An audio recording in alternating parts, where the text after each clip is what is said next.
예수사랑 제자 여러분, 안녕하세요. 삶의 온도는 그리스도, 삶의 태도는 제자도입니다. 5월 15일 금요일 말씀으로 여는 아침입니다. 오늘 우리에게 주시는 하나님의 말씀은 고린도전서 3장 3절과 4절의 말씀입니다. 여러분은 아직도 육에 속한 사람들입니다. 여러분 가운데에서 시기와 싸움이 있으니 여러분은 육에 속한 사람이고 인간의 방식대로 살고 있는 것이 아닙니까?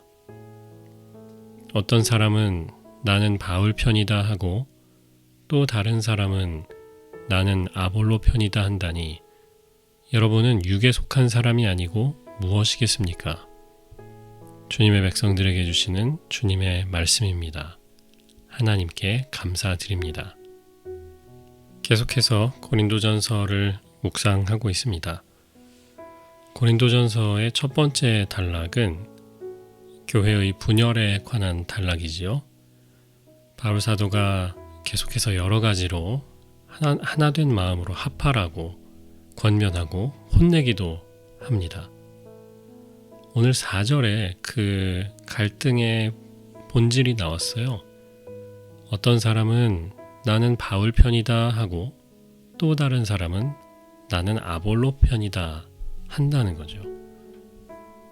이 분쟁의 중심에 무엇이 있었냐면 자기가 따르던 리더가 있었던 겁니다.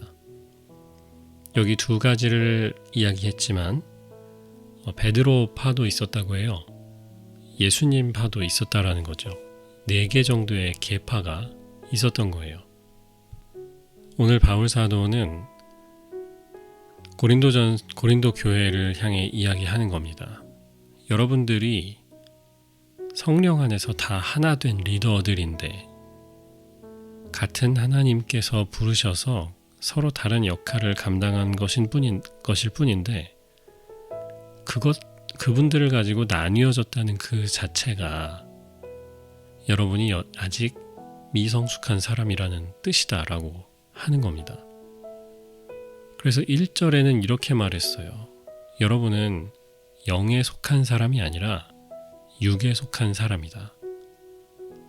여전히 성령이 원하시는 것을 하는 것보다 당신들이 원하는 것을 하려는 사람들이다. 미성숙한 사람들이다. 라고 이야기하는 겁니다. 사실 이 이야기는 고린도 교회만의 이야기는 아닙니다. 여전히 우리 가운데에도 발생하고 지속되고 있는 이야기라는 생각이 들어요. 특별히 오래 계시던 목사님이 은퇴하실 때 새로운 담임 목사님을 모시려고 할 때 교회가 나뉘어요. 투표를 하고 그 후보군이 있죠. 그래서 마지막에 3명으로 압축을 한 다음에 그 3명에서 한 명을 뽑는다면 한 명이 100% 지지를 받는 경우는 없죠. 어떤 사람들은 A 목사님을 지지하고 또 다른 그룹의 사람들은 B 목사님을 지지하고 C도 있어요. 항상 나뉘게 되어 있습니다. 그래서 어떤 교회들은 제가 전에도 한번 말씀드린 것 같은데 A와 B 후보가 제일 많은 표를 얻었어요. 40%, 그 다음에 38% 이렇게 얻었어요. 어떤가요? 이렇게 해서 A나 B 목사님이 청빙이 되면 교회가 갈라질 게 뻔하거든요. 그래서 일부러 C 목사님을 뽑았다는 거죠. 지지는 가장 적게 10% 안팎을 받았지만 그래도 A와 B 모두가 싸우지는 않을 수 있는 답인 거죠. 더 큰 문제는 뭐냐면 우리가 트리거라고 하잖아요. 내부에 이미 어떤 문제가 있었어요. 그러다가 계제가 생기는 거죠. 내부에 있었던 갈등이 뭔가 사람들이 인식할 만한 갈등으로 표출이 되는 계기가 되는 사건, 그게 이제 트리거인데 방금 말씀드린 이야기에서 후임 목회자 신임 목회자 청빙은 단지 트리거인 거죠. 그 안에 이미 갈등이 있었어요. 그 안에 A와 B라는 어떤 주된 그룹이 두 개가 이미 있었던 거예요. 다만 목회자 청빙이 서로 싸울 수 있는 싸움터가 된 거예요. 목회자 청빙이야 교회에 늘상 있는 일이 아니지 않습니까? 장로교회 같은 경우 목사님이 한 번 오시면 그래도 10년, 20년 이렇게 계시거든요. 그러면 10년, 20년 한 번만 겪으면 되는 일인 거잖아요. 그런데 이 트리거는 목회자 청빙뿐만 아니라 다른 사건들에도 존재하지요. 교회를 확장하는 공사를 한다. 교회 차량을 추가로 구입한다.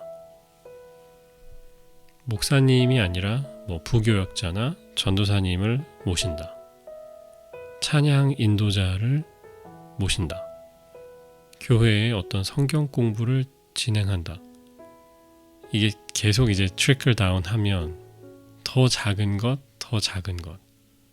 내년도 표를 정하는데 주보 디자인을 바꾸는데 다 적용이 되는 거예요. 싸움할 준비가 다 되어 있고 싸움터가 생기기만 하면 거기 들어가서 참전한다고 하잖아요. 그럴 준비가 되어 있는 거예요. 고린도전서 3장 우리가 읽은 이 뒷부분에 오늘 본문에 바울 사도가 이야기합니다. 나는 심고 아볼로는 물을 주었습니다.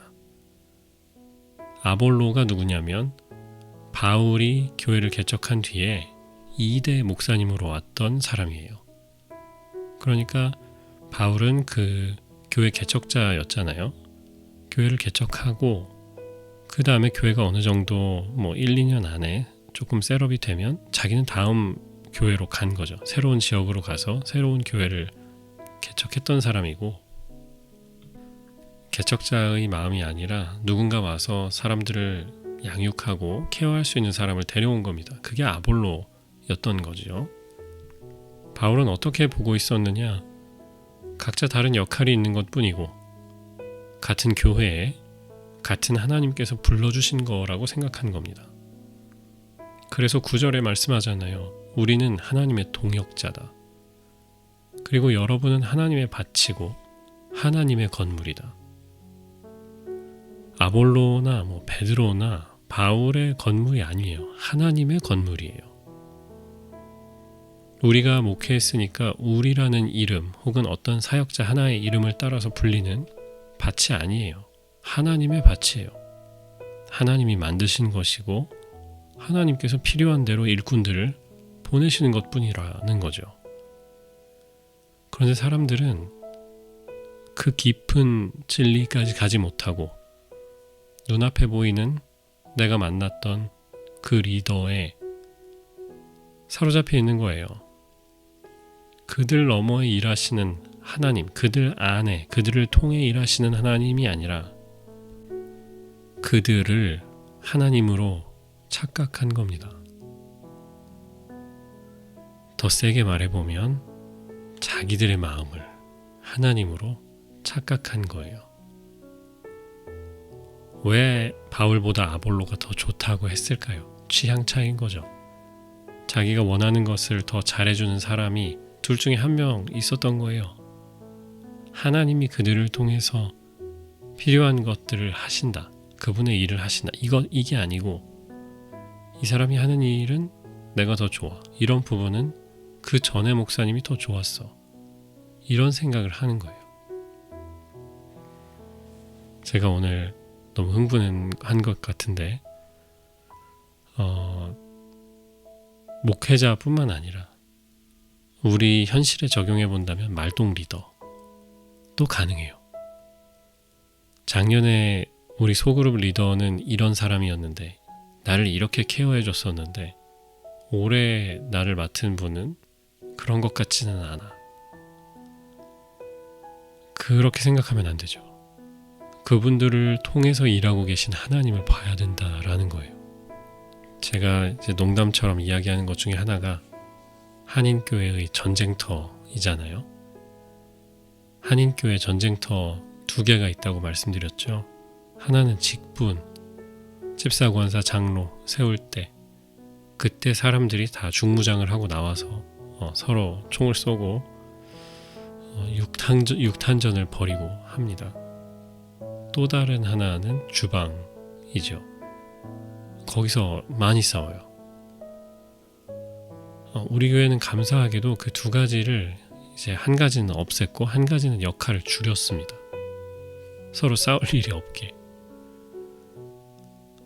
본질이 아닌 것이 예수님 노릇을 하지 못하게 한 거예요.